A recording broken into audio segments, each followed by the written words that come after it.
વડોદરા શહેરના ગણેશ મંડળો અને પોલીસ તંત્ર વચ્ચે ગણેશ ઉત્સવ આગમન યાત્રાને લઈને વિવાદ શરૂ થયા છે। વડોદરા શહેરમાં ગણેશ ઉત્સવ પૂર્વે નીકળતી શ્રીજીની આગમન યાત્રાઓના મુદ્દે પોલીસ તંત્ર અને ગણેશ મંડળો વચ્ચે મડાગાંઠ સર્જાતા તેમાં શાંતિપૂર્ણ રીતે ઉકેલ લાવવા માટે વડોદરા શહેર પોલીસ કમિશનરે પોલીસ ભવન ખાતે બેઠકનું આયોજન કર્યું હતું। જોકે અગમ્ય કારણસર આ બેઠક મુલતવી રાખવામાં આવી હતી, જેના કારણે ગણેશ મંડળોના કાર્યકર્તાઓમાં દુઃખની લાગણી જોવા મળી હતી। અત્રે ઉલ્લેખનીય છે કે વડોદરા શહેર પોલીસ કમિશનરે ગઈકાલે ગણેશ મંડળો સાથે પ્રતાપનગર પોલીસ હેડક્વાર્ટર ખાતે બેઠક યોજી હતી, જેમાં ડીજેના વોલ્યુમ, કૃત્રિમ તળાવમાં જ વિસર્જન, નિર્ધારિત રૂટ પર સમય મુજબ યાત્રા જેવા મુદ્દા મુખ્ય રહ્યા હતા। ગણેશ મંડળો પણ પોલીસને સહકાર આપવા માટે તૈયાર થયા હતા। ગતરોજ જે કમિશનર સાહેબે કીધું કે ભાઈ આગમન યાત્રાઓ અત્યારે સ્થગિત કરવામાં આવે છે ને અમે તમને તારીખ જણાવીએ છીએ, પણ એની પહેલાં તમારી એક ટીમ વડોદરા ગણેશોત્સવ સમિતિ તરફથી આખા વડોદરા શહેરની આગેવાની લઈને આવે, અમારી સાથે વાત કરે અને વાત કરીને એનું શું નિરાકરણ આપણે લાવી શકીએ છીએ સારી રીતે એનો આપણે નિર્ણય લઈએ। એ માટે સીપી સાહેબે આજનો અમને સમય આપ્યો છે, અમે એમને રજૂઆત કરવા જવાના છે અને આનો સુખદ અંત આવે એવા અમારા પૂરેપૂરા પ્રયાસો છે। અમારી એક જ છે વસ્તુ કે ભાઈ આપ સર્વે જે તારીખો ડિક્લેર થઈ ગઈ છે તારીખની અંદર ચેન્જીસ ન કરશો, અમારી એવી રજૂઆત છે। પોલીસ કમિશનર સાહેબ દ્વારા આ વખતે પૂરતો સ્ટાફ ન હોવાને કારણે આગલા દિવસોની અંદર આગામી દિવસોમાં તિરંગા રેલી, શ્રાવણ માસ ચાલવાને કારણે એમની પાસે પૂરતો પોલીસ બંદોબસ્ત નથી એવું અમને જણાવવાની અંદર ગતરોજની મિટિંગમાં આવેલું હતું। પણ અમે રજૂઆત કરવાના છે કે વડોદરા શહેરના તમામ ગણેશ મંડળો ખૂબ સુંદર આયોજન અને હિન્દુ ધર્મના એક સૌથી મોટા પ્રચારક તરીકેની જ્યારે ભૂમિકા ભજવતા હોય તો એમને તમારો પૂરતો સાથ સહકાર આપો। રંગભાઈ આયરે જે આવે છે એ કાઉન્સિલર છે, પણ તે છતાં પણ એમને ગણેશોત્સવ માટે ખૂબ જ લાગણી છે અને ગતરોજની મિટિંગની અંદર પણ એમને સામે ચાલીને કમિશનર સાહેબને જે મંડળોને પડતી તકલીફ હતી એના માટે રજૂઆત કરી છે અને અમે માનીએ છીએ કે એ ધર્મ માટે ધર્મપ્રેમી વ્યક્તિ છે અને ઉત્સવની લાગણી છે, એને કારણે આવીને અમારી સાથે ઊભા છે।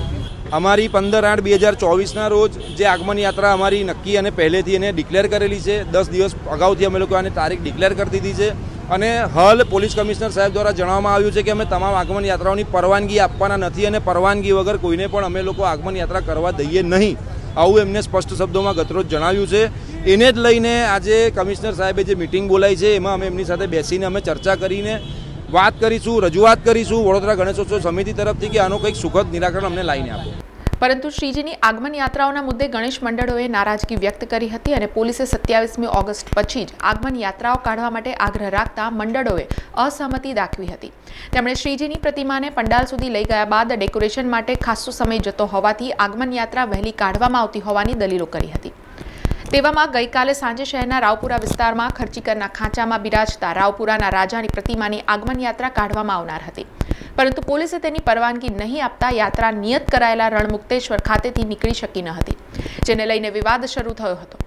અપૂરતા સ્ટાફના કારણે આ પ્રકારનો નિર્ણય લેવામાં આવ્યો હોવાનું પોલીસ તંત્ર તરફથી જાણવા મળ્યું હતું। જોકે ઘણી ચર્ચા વિચારણાઓના અંતે મોડી રાત્રિએ શ્રીજીની પ્રતિમાની આગમન યાત્રા યોજાઈ હતી, ત્યારે ગણેશ મંડળો અને પોલીસ વિભાગના સુમેળભર્યા માહોલમાં મુદ્દા ઉકેલવાની તરફેણમાં આજે બેઠકનું આયોજન કરવામાં આવ્યું હતું। જોકે તે બેઠક મળી ન હતી।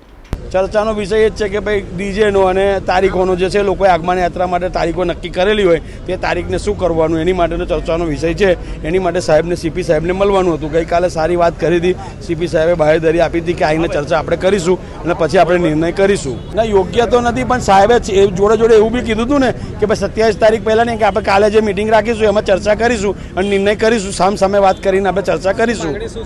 અમારી માગણી એક જ છે કે દર વર્ષે જે ગણપતિનો તહેવાર ઉજવાય છે એમાં કોઈ પાબંદી આવી નહીં જોઈએ, રોકટોક થવી ના જોઈએ। આ વડોદરાની શાન છે। ગુજરાતની અંદર મહારાષ્ટ્ર પછી જે પહેલો કોઈ તહેવાર કરતા હોય તો વડોદરા અને સુરત છે, તો એમાં કોઈ પાબંદી આવી ના જોઈએ। 15 તારીખની પછીની પરમિશન આપે એટલે અમે તૈયાર છે કે એ બાબતમાં કે 2 દિવસ અમને સાથ સહકાર આપવા। સીએમ સાહેબનો પ્રોગ્રામ છે, પહોંચી નહીં વરાય તો અમે એની માટે તૈયાર છે, પણ અમને અમારી તારીખો અને ડીજેની બાબતે કોઈ પાબંદી ના બાંધવી જોઈએ અને રોકટોક ના થવી જોઈએ। પોલીસનો સાથ સહકાર અમને આપે અને અમે એમને આપવા તૈયાર છે। આટલા વર્ષોથી આપીએ છીએ અને આપતા આવીશું ને આપતા રહીશું। દર વર્ષે આપણા ગણપતિનો તહેવાર આવે છે, આગમન યાત્રા માટે મોટા હેડિંગો લગાવીને સોશિયલ મીડિયા પર બી અમે જાહેર કરેલું છે કે અમારી આ તારીખે આ રૂટ પર આગમન યાત્રા છે, બરાબર। હવે કમિશનર સાહેબ કહે છે કે તમે જે હોય તે 25 તારીખ પછી ગણેશ યાત્રા કાઢો।